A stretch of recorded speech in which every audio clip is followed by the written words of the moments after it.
ছোট ভাইয়ের শখ বেশি, যখন যেটা শখ হয় সেটাই সে পূরণ করে নেয়। যেমন হঠাৎ করে তার ইচ্ছা হলো তার স্কেটিং করার, সো চলে গেল স্কেট বোর্ড কেনার জন্য। ছোট ভাই থেকে শিখছি যে জীবনে কত কিছু শখ আসে আর কত কিছু শখ পূরণ করতে হয়।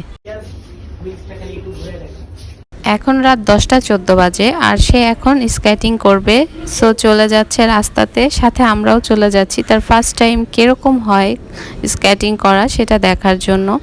তো এখানে আমরা সবাই মিলে চলে গেলাম ওর স্কেটিং দেখার জন্য। এখানে এক পাকনা এসে সে বলছিল সে পারে, তো উঠতে না উঠতে ধাপাস করে পড়ে গেল। তারপর আবার চলছে যুদ্ধ। এর মাঝে দেখুন একটা কুকুরের সাথে হয়ে যাচ্ছে মহাযুদ্ধ।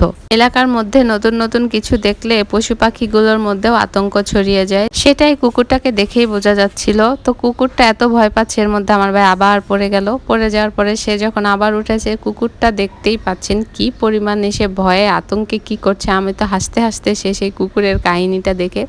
তারপরে মামার সাথে ভাগিনাও চলে এলো একটু স্কেটিং করবে সেজন্য। ফার্স্ট টাইম সবার নতুন নতুন এক্সপ্রেশন দেখে আর এক্সপিরিয়েন্স দেখে আমি খুব বেশি এনজয় করছিলাম। এখানে আমার বাবাটাকেও শেখানো হচ্ছে আর আমার বাবাটাও দেখুন ও বুঝতেই পারছে না কিভাবে কি করতে হবে। তো যাই হোক, ও খুব বেশি এনজয় করছিল।